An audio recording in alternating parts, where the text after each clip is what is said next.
Très chers amis d'Africa TV Network, c'est bien BM Blaise Mukenge. Comme vous voyez, là, les images d'hier qui filent des fleurs, qui défilent derrière moi, c'est toujours Félix Tshisekedi Tshilombo. On continue toujours à parler, n'est-ce pas, de la sortie médiatique, conférence de presse qui fait couler tant de salive et d'encre. Aujourd'hui, j'ai l'honneur, le privilège de recevoir Cheikh Madina Mamboyo qui va me décrypter cette conférence de presse-là. Et puis, ce qui en a suivi, après Tshisekedi, c'est Fayoulou qui est sorti, c'est Sanga, les opposants qui sont sortis. Je veux que lui au moins nous donne au moins son point de vue parce que c'est l'ancien opposant. Fayoulou a donné beaucoup de délégations sur Félix Tshisekedi Tshilombo, disant que là, il trahissait le combat de son père. Est-ce que Maintenant, sera d'accord avec moi, avec Fayoulou, qui est effectivement Félix Tshisekedi a trahi les commandes de son père parce que lui maîtrisant au moins Félix Tshisekedi pour Etienne Tshisekedi pour avoir avec lui dans le passé. Et, je vous rappelle que Jacques Manda, c'est l'un des tigres qu'on a connu de l'Union sacrée de l'opposition à l'époque d'Etienne Tshisekedi Wamulumba, à l'époque où la démocratie, la peau de la CNS en RDC. Bonjour Jacques Matanda. Bonjour mon cher frère Blaise Mukenge, comment vous allez? Dieu fait grâce. En tout cas, bon, Félix Tshisekedi Tshilombo a parlé, tous les Congolais l'ont suivi, c'était il y a à peine le mercredi, il y a à peine 48 heures et demie, on peut dire ainsi, parce que nous tournons cette émission ici à une certaine heure aux États-Unis d'Amérique. Quelle est votre réaction d'emblée d'abord sur la forme du message de Félix Tshisekedi Tshilombo? Je pense que en ce qui concerne mon point de vue, je l'ai dit et redit de diverses manières. J'ai dit, je l'ai très mal connu, je l'ai très très mal connu. J'étais très proche, j'étais parmi les plus proches de son père. C'était pas le cas avec lui, et je l'ai très mal connu. Et je dois dire que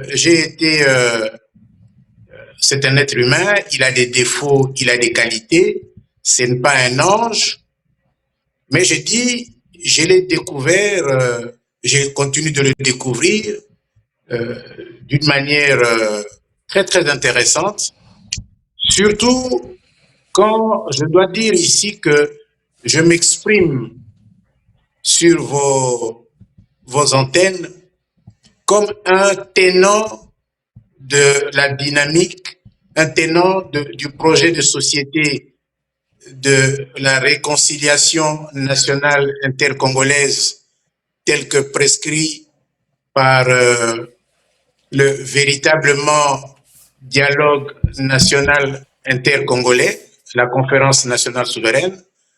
Donc j'ai dit, quand vous parlez parfois de l'opposition, quand vous décrivez un peu la classe politique congolaise, comment elle est fragmentée, bien souvent vous oubliez de faire allusion au tenant du projet de société de la conférence nationale souveraine. Donc j'ai dit, intervenant à ce titre-là, j'estime que je crois devoir répondre à votre question en disant que pour nous, tenant de la logique du projet de société de la réconciliation nationale tel que édicté à la conférence nationale, pour un meilleur devenir économique et social du peuple congolais, j'estime que Monsieur le Président Félix Antoine Tshisekedi Tshilombo, par rapport à la situation qui s'est présentée quand il a accédé au pouvoir, j'ai dit il y a un travail extraordinaire qui se fait, un travail, je dis bien extraordinaire, mais j'ai dit tout à l'heure en commençant, c'était pas un saint, il n'était pas parfait, bien que moi non plus, je ne suis pas un saint, je ne suis pas parfait, nul n'est parfait, nul n'est saint, mais j'ai dit globalement, il fait un travail fulgurant. On n'aurait pas pensé que venant au pouvoir, il aurait pu concourir à mener le peuple congolais à évoluer de plus en plus vers la fin du génocide congolais, vers la fin de l'Holocauste. L'Holocauste, pour ceux qui ne le savent pas, c'est un peu ce que le peuple juif a vécu sous Hitler, Adolf Hitler. les pires souffrances, l'extermination des populations. J'ai dit, je pense que quand les extrémistes génocidaires rwandais de Paul Kagame et Hippolyte Kanambe, alias Joseph Kabila, sont venus, nous avons vécu le processus de l'exacerbation jusqu'à son paroxysme de l'Holocauste congolais, du génocide congolais. Mais j'ai dit, en tout cas, j'étais loin, très loin de penser.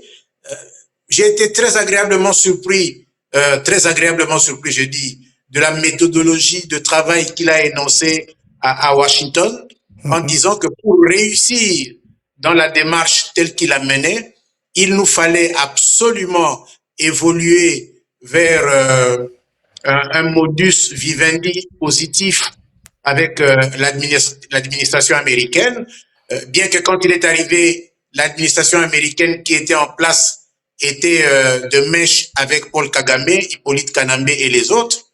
Il avait promis et j'avais de la peine à imaginer qu'il réussirait. Mais aujourd'hui, n'en déplaise à Nagui, comme vous avez dit tout à l'heure, je suivis des informations, j'ai dit il réussit quelque chose d'extraordinaire. Bien sûr que ce n'est pas encore fini, ce n'est pas encore, comment dire, ça n'a pas encore abouti. Et quand je dis que ça n'a pas encore abouti, je voudrais parler de quelque chose qui me tient vraiment à cœur. Okay, comme on dit la Cinco et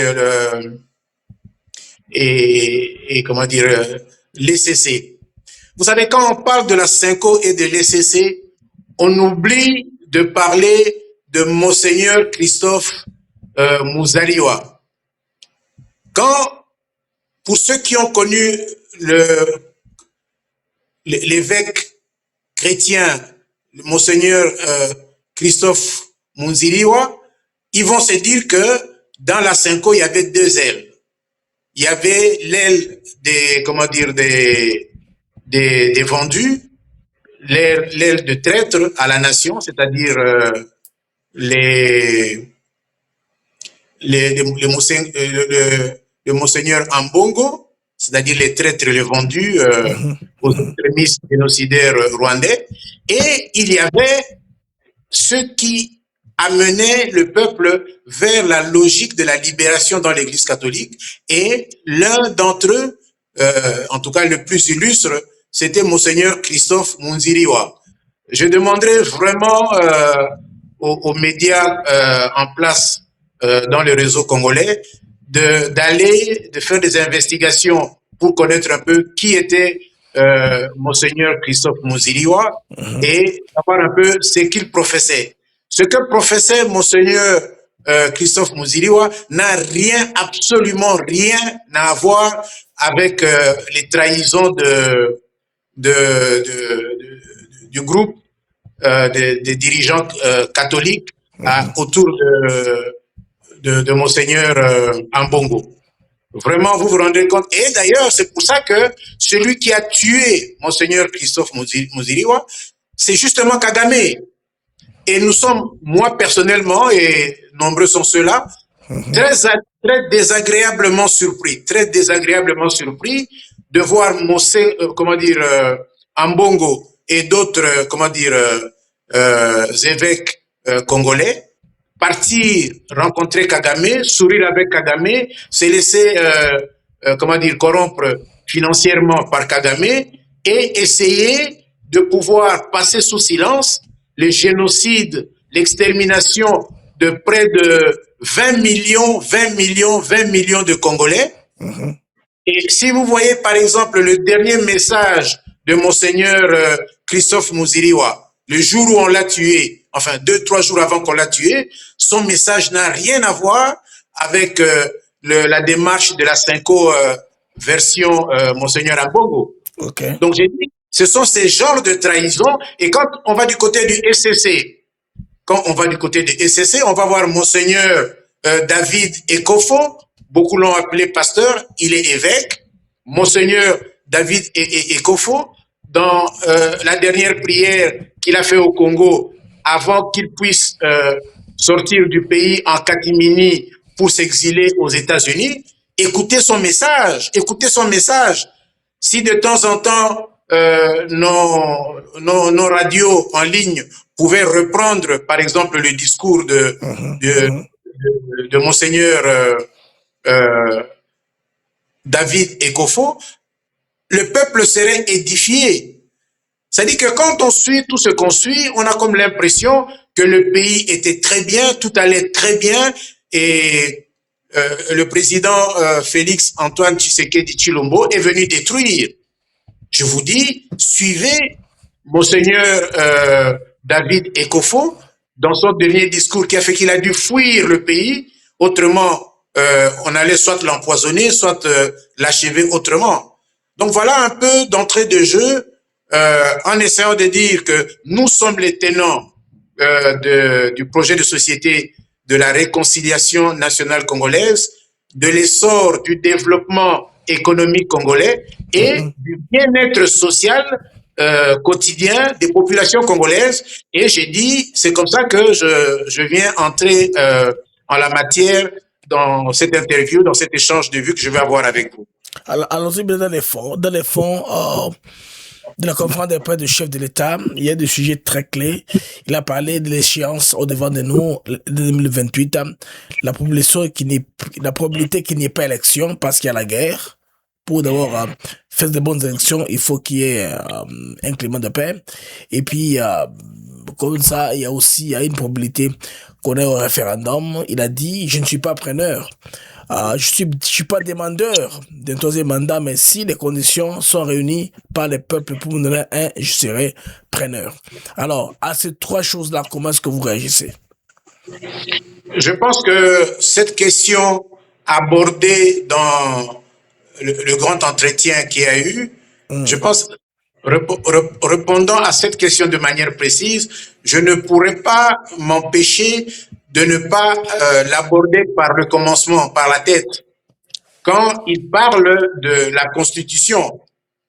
Parce que, en fait, nombreux sont ceux qui posent le problème des élections, qui lient le problème des élections avec le problème de la Constitution. J'ai dit, la problématique comment je vais le dire, faut que je le dise comme c'est, la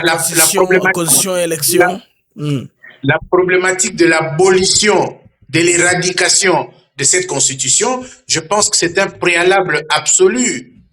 C'est un préalable absolu. Si la question de cette constitution n'est pas réglée, eh bien, je dis, ça va être vraiment une descente aux enfers, au très fond des enfers, pour le peuple et pour la nation congolaise. Pourquoi? Parce que j'ai dit, tout ce monde-là, j'ai suivi notamment Fayoulou. J'ai suivi Fayoulou. Fayoulou, il ne parle plus, de toute façon, il est de la troisième voie. Ceux qui ont combattu le président Étienne Tshisekedi à la conférence, ceux qui ont mis en échec, enfin hypocritement, il a combattu hypocritement, comme il savait que le peuple était avec lui, il faisait semblant d'être avec lui, mais au fond, il était en train de casser le sucre sur son dos. Et c'est ça Fayoulou. Et aujourd'hui, il reste encore hypocrite. Lui, il est quinois. Il ne dit pas qu'il est du Kwilu, de la province du Kwilu. Lui, il est de Kinshasa. Et demain, il va aller mener campagne au Kwilu. Le problème du Kwilu ne l'intéresse pas. Donc, je dis, ces genres d'hypocrisie, nous devons pouvoir les dénoncer haut et fort, très haut et fort. Parce que, oui, à la conférence nationale souveraine, ceux qui étaient les tenants de la cause du bien-être du peuple, de l'essor économique de notre pays, de la libération, de la restauration de la souveraineté nationale congolaise, de la légitimité du peuple congolais comme seul et unique maître absolu du pouvoir. J'ai dit, ces gens n'oublient jamais, quand ils s'expriment, ils mettent toujours en avant la conférence nationale, la dynamique de la conférence nationale, le projet de société de la conférence nationale. Fayoulou, aujourd'hui, il met devant le projet de société de Paul Kagame. Il fait semblant de raconter ceci, de raconter cela, mais en fait, c'est un kagaméiste. Donc, j'ai dit, Si nous partons comment dire, de la Constitution, nous nous retrouvons à Sun City quand les ailes, comment dire, politico-militaires, Tutsi rwandaises et Nyankore ougandaises se sont retrouvées, comment dire, à Sun City pour imposer au peuple congolais ce qu'on devrait pouvoir appeler la constitution génocidaire, la constitution qui a exterminé plus de 20 millions, je dis bien plus de 20 millions de populations congolaises. Et celui qui vous le dit, c'est l'ancien premier vice-président de la commission des assassinats et violations de droits de l'homme en République démocratique du Congo. Okay. Et je vais ajouter quelque chose pour dire, quand on dit à l'Est, à l'Est, à l'Est, ce n'est pas vrai. Certes, à l'Est, l'extermination massive des populations congolaises atteint son paroxysme, dépasse le sommet, mais cette extermination massive des populations congolaises est un fait d'actualité à Kinshasa, est un fait d'actualité dans toutes les villes congolaises, où justement le processus de la descente au très fond des enfers atteint Kinshasa. Aujourd'hui, j'ai suivi tout à l'heure une des collaboratrices de Fayulu qui parlait dans une des radios là, qui parlait de la situation médicale, de la situation ceci, de la situation cela. Mais il oublie que leurs alliés de la troisième voie qui ont tenu en échec la conférence nationale souveraine sont la cause principale de cette situation-là, qui a facilité justement la venue, la main basse faite sur le pouvoir d'État par les extrémistes génocidaires rwandais de Paul Kagame et son neveu Hippolyte Kanambe alias Joseph Kabila. C'est-à-dire qu'ils font semblant d'oublier ça, mais quand on se trouve maintenant face aux enjeux ultimes, il dit, OK, je vais rencontrer Kanambe, mais Kabila, il ne s'appelle pas Kabila. Il ne s'appelle pas Kabila, il s'appelle Hippolyte Kanambe.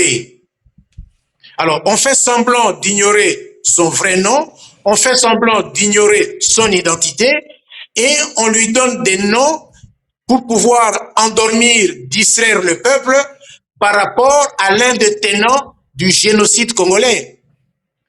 Donc, c'est un peu ça. Donc, alors, de là, on en vient maintenant au problème des élections. Le président a été très clair. Il dit que pour lui, le problème des élections ne se pose pas. Et le problème des élections, d'ailleurs, mes chers amis, au Congo aujourd'hui, est ou sera l'objet des tractations dont nous n'imaginons pas les tenants et aboutissants. Nous n'imaginons pas les tenants et aboutissants.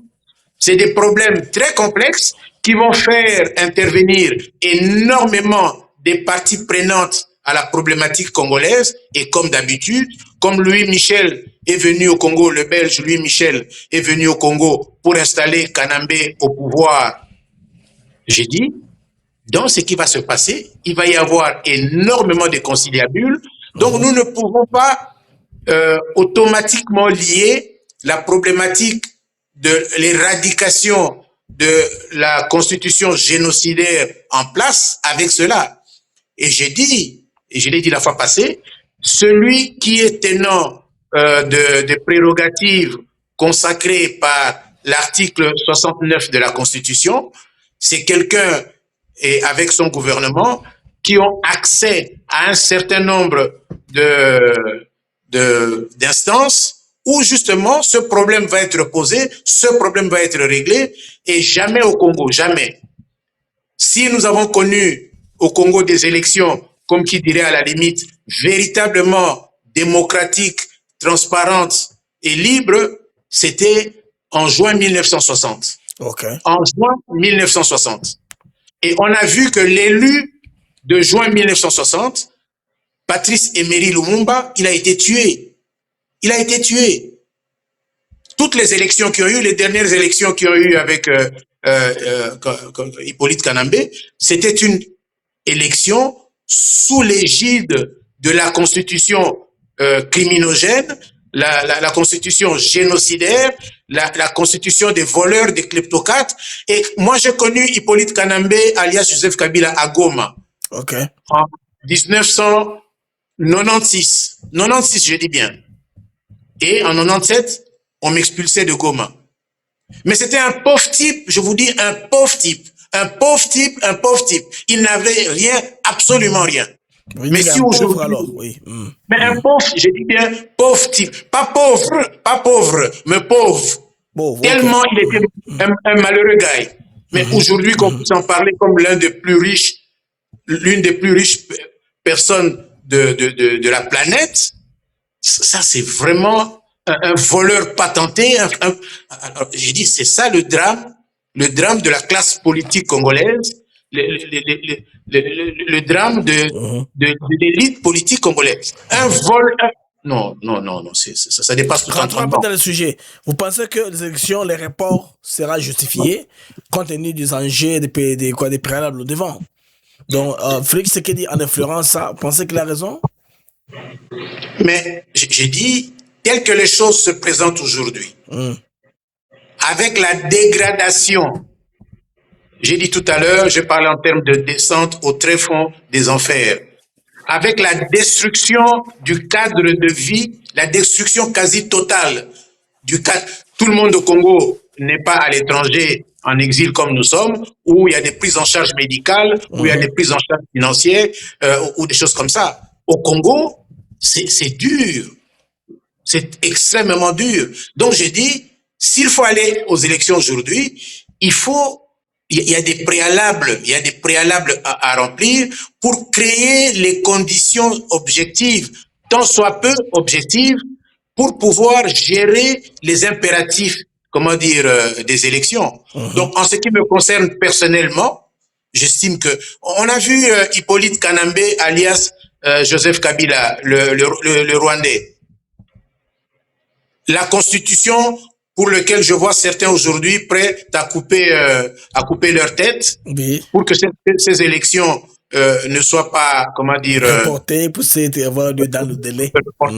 Mais quand Kanambe a décidé, en fait, de faire main basse sur les élections, en essayant de le faire en un seul tour et gagner les élections avec plus ou moins 30%, mais ces gens, on les avait jamais vus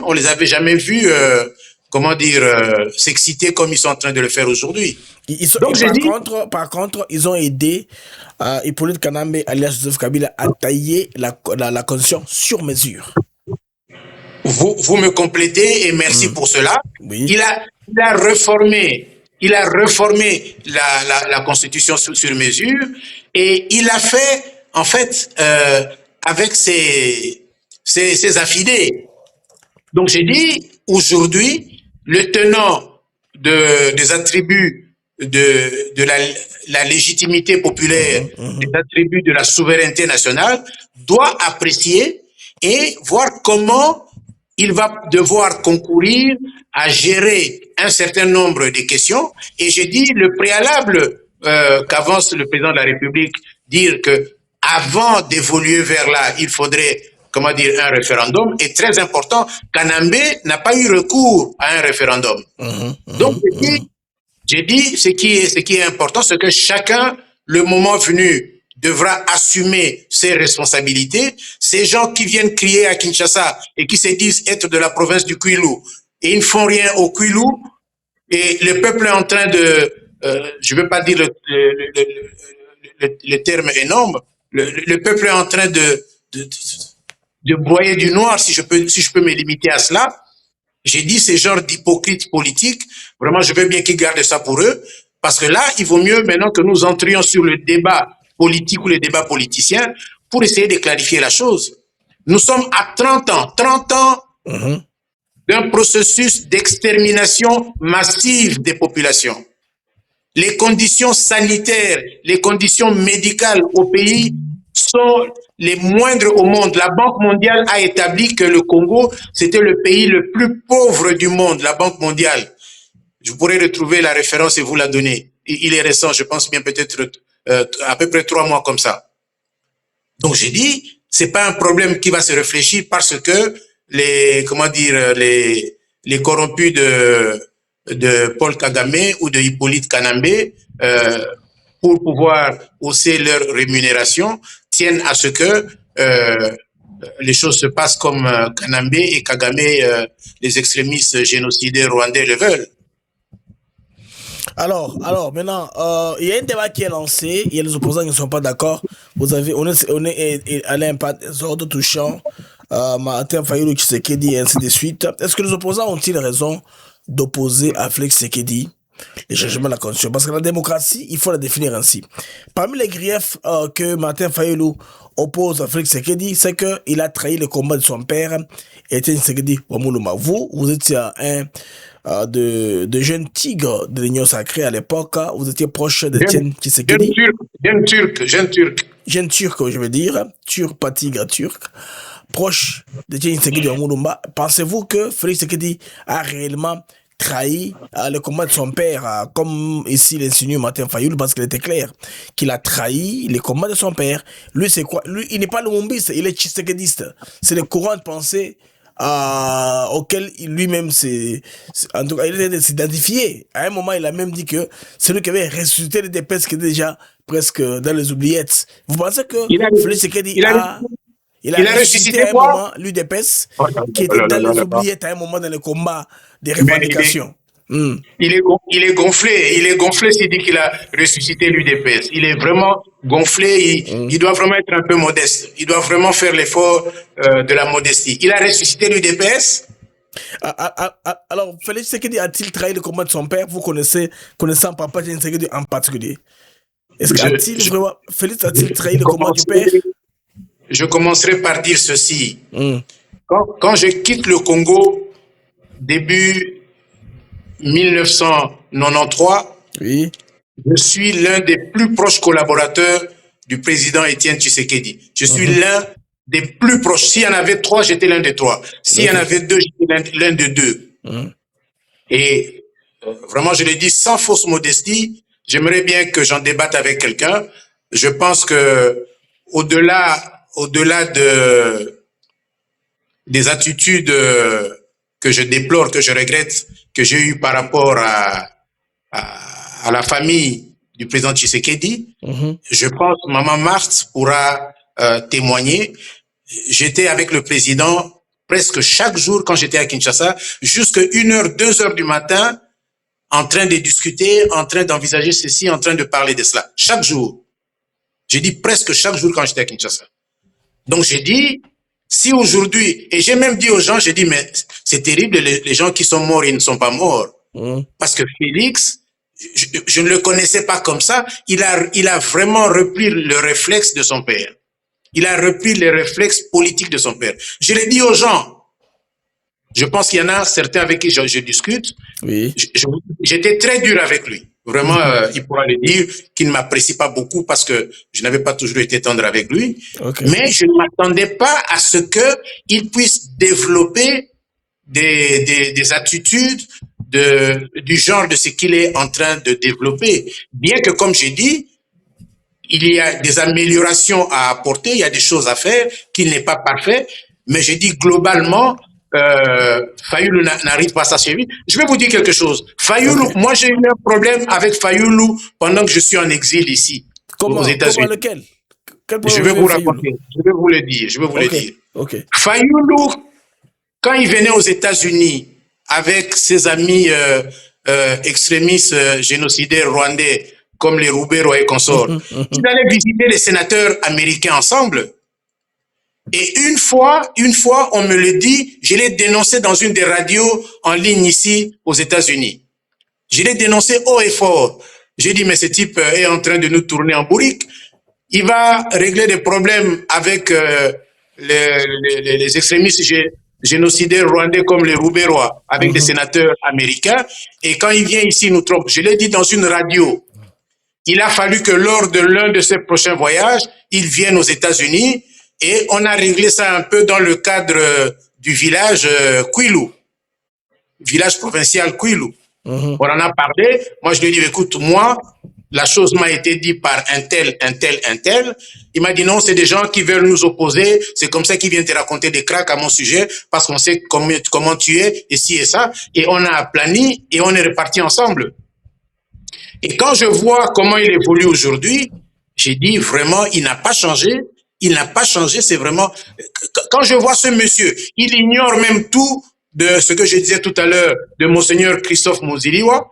Il ignore tout sur la dernière déclaration faite par Monseigneur Moziliwa par rapport au message qu'il envoie aux populations congolaises, un message qui est totalement trahi aujourd'hui par l'Église catholique du Congo. J'ai dit, c'est pour ça que je vous ai appelé, j'ai dit, en tout cas, je veux prendre position par rapport à ce qui est en train de se passer, parce que les gens veulent tirer profit, comment dire, des problèmes qui se posent au niveau du vécu économique et social des populations. Certes, il y a d'énormes problèmes, il y a toute cette kleptomanie, tous ces voleurs, tous ceux qui détournent des centaines de millions de dollars au niveau du trésor public. Oui. C'est des problèmes qui méritent d'être posés à l'un ou l'autre moment du parcours, qui méritent d'être réglés. Et la fois passée, je vous parlais du génocide que j'ai dans mes entreprises, plus de 50 000 morts. J'attendrai demain poser le problème. Donc j'ai dit, il se pose là un certain nombre de situations. Nous devons pouvoir adopter des attitudes de franchise et de honnêteté pour pouvoir poser ce problème, trouver des solutions, essayer d'évoluer pour pouvoir sortir du gouffre, du tréfonds du gouffre. Donc, selon vous, cette position-là de Martin Fayulu n'est pas honnête. C'est une posture qu'il est en train de prendre. Je pense pour le bien de la cause, parce que ce qu'il dit a tout expliqué clairement que voilà ce qu'au devant de nous, il y a la guerre. On ne peut pas les élections sans le nord et le sud Kivu. Aussi, l'impératif de changer la loi pour que les Congolais puissent se retrouver. Donc lui, il est à pas côté. C'est plutôt une posture personnelle qu'il a avancée. Vous savez, tout à l'heure, je suivais quelqu'un qui parlait des Américains. Est-ce que quelqu'un a-t-il entendu parler de la loi Obama sur le Congo? Je me demande, même ceux qui nous suivent, vous-même, avez-vous entendu parler de la loi Obama sur le Congo? Non. Vous n'en avez pas entendu? Il faut aller sur Google, taper la loi Obama sur le Congo. Le président Obama, à l'époque sénateur, avant de venir, comment dire, d'accéder à la présidence, avait fait une loi sur le Congo. Et c'est une des lois qui, dans la communauté noire américaine, avait milité à sa faveur pour son élection à la présidence, eu regard au fait qu'il prenait en compte la tragédie des Noirs africains de la République démocratique du Congo. Il n'a absolument, je dis bien absolument rien appliqué de ce qu'il a prévu sur la loi Obama au Congo.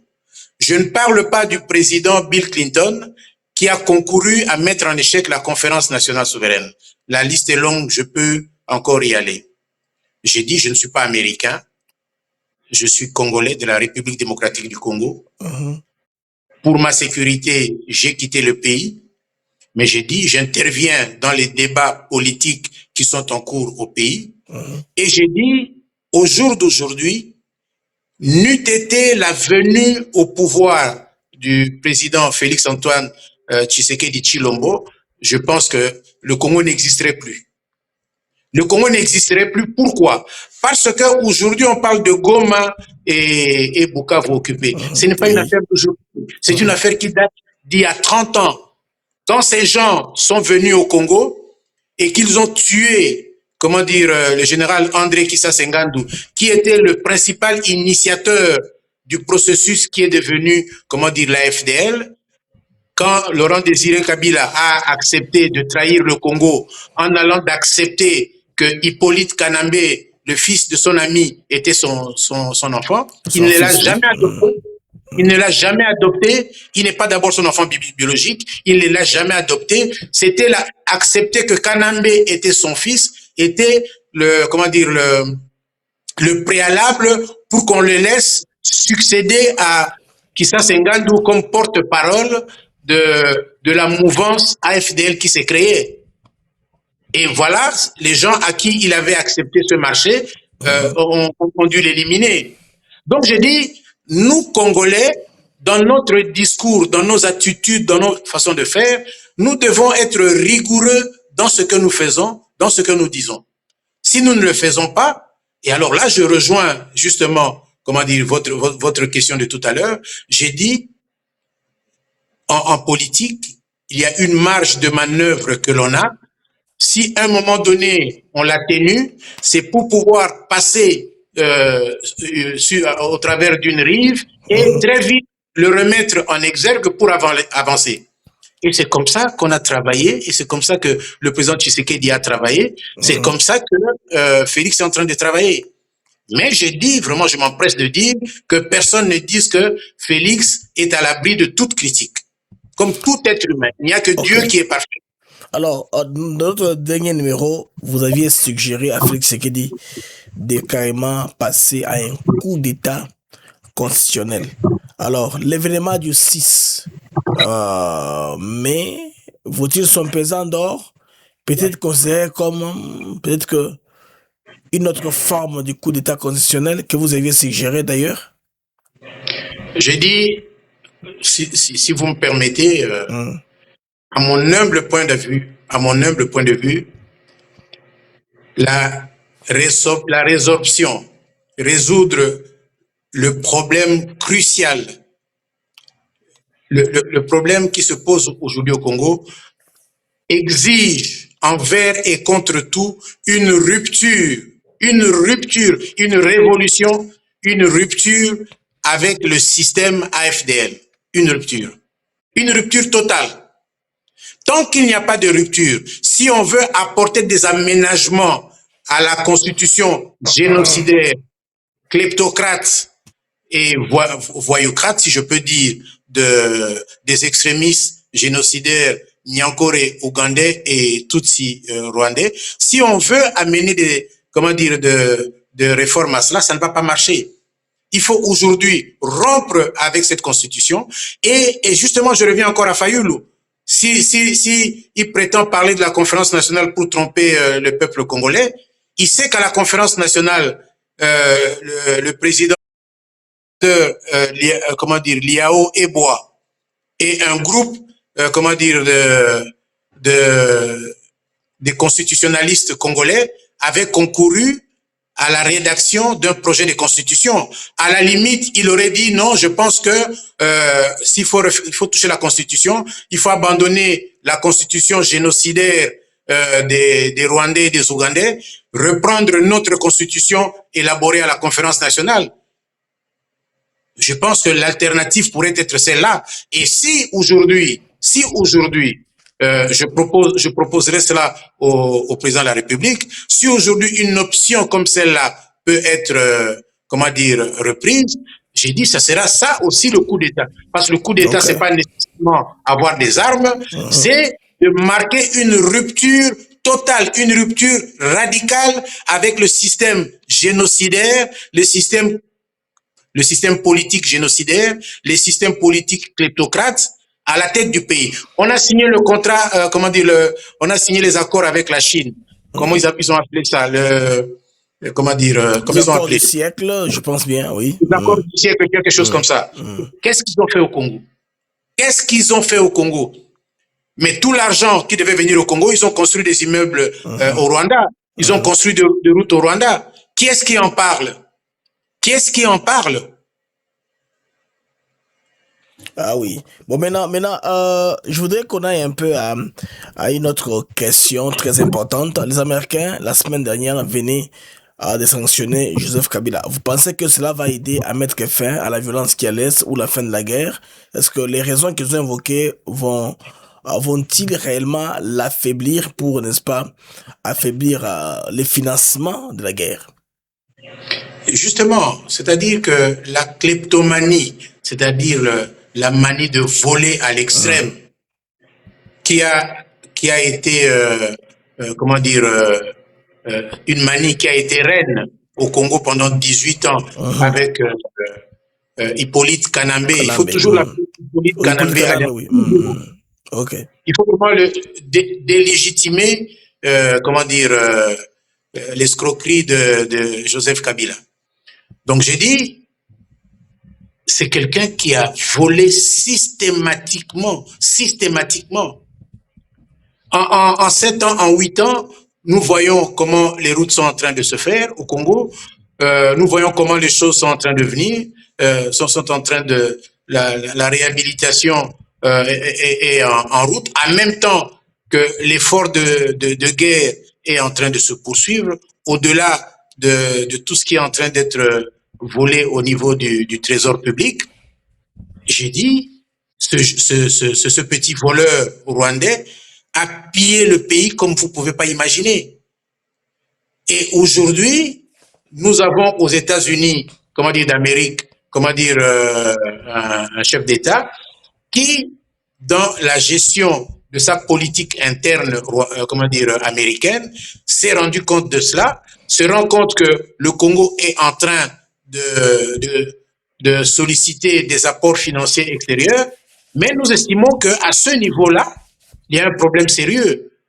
Il faudrait le moment venu que, comment dire, le détenteur des prérogatives de l'article 69 de la Constitution puisse amener le peuple congolais à entamer, comment dire, de saisir l'opportunité qu'offrent les Américains pour tenter une action judiciaire au niveau des instances juridiques internationales, parce qu'il n'y a pas que le génocide, il n'y a pas que le vol d'argent. Il y a aussi l'extermination massive des populations. C'est comme si aujourd'hui, on voyait Hitler qui est là, qui vient et tout l'argent qu'il a volé, comment dire, aux populations européennes et autres, qu'il a volé à la communauté juive. Et Hitler là est en train de se pavaner. Ce que le président Trump fait, malheureusement, nos amis démocrates américains ne l'ont pas fait. Ils ont accompagné Hippolyte Kanambe, ils ont accompagné Kagame. J'ai dit que le président Félix-Antoine Tshisekedi Tshilombo le fasse est quelque chose de fabuleux qu'il faut applaudir. Et sauf ceux qui sont bien sûr, ceux qui sont payés par cet argent volé, qui vivent de cet argent volé en catimini, vont devoir s'y opposer. Mais je pense que c'est l'excellente chose à faire et il faut même faire mieux. Donc, vous êtes d'accord avec les Américains pour les sanctions? Vous voulez qu'ils nous donnent plus de sanctions pour les gens qui sont de financer la guerre un peu pour la terminer. Alors, la RDC est en face d'une situation qui est très complexe. Je vous interromprai avec votre permission. Je vous interromprai avec votre permission. Des gens qui, avec l'argent volé au Congo, volé dans le sang, dans l'océan de sang des populations congolaises exterminées, ils prennent les gens qu'ils ont pris dans l'océan de sang, dans notre océan de sang, dans l'océan de nos larmes, pour aller payer des munitions, payer des mercenaires pour venir exterminer les populations congolaises. J'ai dit, quand je vois un prétendument homme politique congolais soutenir cela, ça dépasse tout entendement. Ça dépasse tout entendement. Et je pense que la population doit savoir cela. La population doit apprendre cela. Très important, on doit vulgariser les messages pour que la population soit au courant des transactions qui se passent au pays. Qu'est-ce que vous pensez dans les jours qui viennent? Pensez que le pays sera stable ou c'est le début de la turbulence?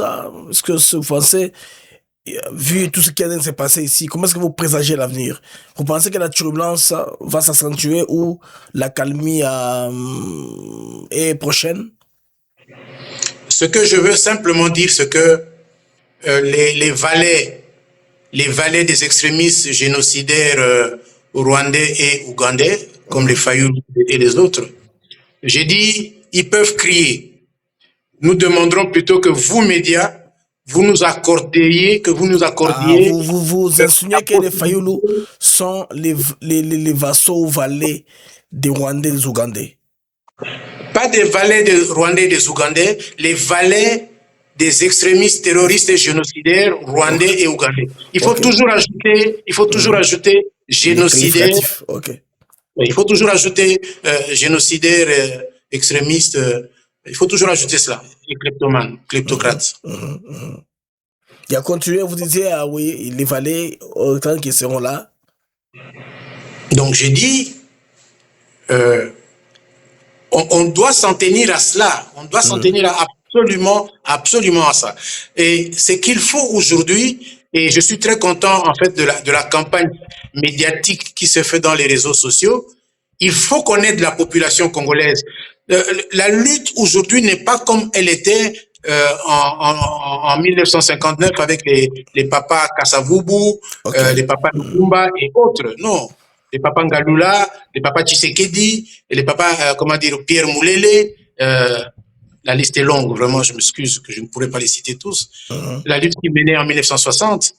En 1960, le Congo, le niveau de vie du Congo, le patrimoine de la richesse congolaise était du niveau du patrimoine d'un pays comme le Canada aujourd'hui, qui est parmi les 10 plus grands patrimoines du Congo. Et pendant 66 ans, ce patrimoine a été détruit, de sorte que on a vu pendant 66 ans les gens quitter, moi je parle du lieu où j'étais, j'ai fait mes études à Kikwit, à Kinshasa, à Kikwit-Sacré-Cœur. On voyait des gens qui partaient de Kikwit pour, dans le cadre de l'exode rural, pour venir s'installer à Kinshasa, même s'il n'y avait pas de travail, mais il fallait quitter l'arrière-pays. Et cet exode rural a fait qu'aujourd'hui, on compte près de 15 millions, plus de 15 millions de population dans la ville de Kinshasa, mais il n'y a pas de travail. Et si bien qu'aujourd'hui, comme nous l'avions fait à la conférence nationale, il faudrait penser à mener, les forces vives de la République démocratique du Congo à concevoir un projet économique, un projet social qui va devoir accompagner la dynamique mise en œuvre au niveau politique pour évoluer vers la reconstruction nationale. Et j'ai dit, c'est comme ça que nous avons, et comme nous avions convenu avec vous, je ferai, nous ferons une émission sur le projet, économique que nous sommes en train d'apporter. Et vous verrez que nous considérons que cela est une priorité aujourd'hui. Mais comment vous allez mettre en œuvre, des politiques comme cela au même moment où les extrémistes génocidaires et kleptocrates sont en train d'exterminer les populations, sont en train de créer l'insécurité avec leurs, valets qui sont en train de piller le patrimoine national. Mais j'ai dit, c'est un exercice qu'il faut accompagner, qu'il faut suivre, qu'il faut combattre. Ce n'est pas chose facile. C'est pour ça qu'on dit parfois, la critique est facile, l'art est difficile. Oui. Donc, le soutien, celui qui dit, mérite tout soutien possible qui va avoir pendant ce temps-ci d'agitation pour stabiliser le pays. Je vous dis au jour d'aujourd'hui, si et demain, qui voudra me donnera tort ou me donnera raison, aujourd'hui, dans le contexte actuel, j'ai bien dit, c'est pas un saint, il ne manque pas de défauts, il a des défauts, il a des points de faiblesse. Nous sommes là pour l'interpeller, l'aider à se tenir bien, l'aider à poursuivre. Mais ce qu'il fait du point de vue positif, à ce stade, au moment où nous parlons, vous et moi, j'aimerais qu'on me cite un parmi ceux que nous avons dans la classe politique congolaise qui peut faire autant. Je suis curieux qu'on m'en cite un seul, et nous pourrons en débattre. Il n'y en a pas. C'est une question difficile. De mémoire, il n'y en a pas une mémoire, on n'y a pas quelqu'un qui a eu une telle relation à son actif de tous ceux qui sont avec le gouvernement, soit ancien premier ministre, ancien ministre, il n'y en a pas. Alors, M. Jacques Matanda, merci bien pour avoir répondu à mon invitation.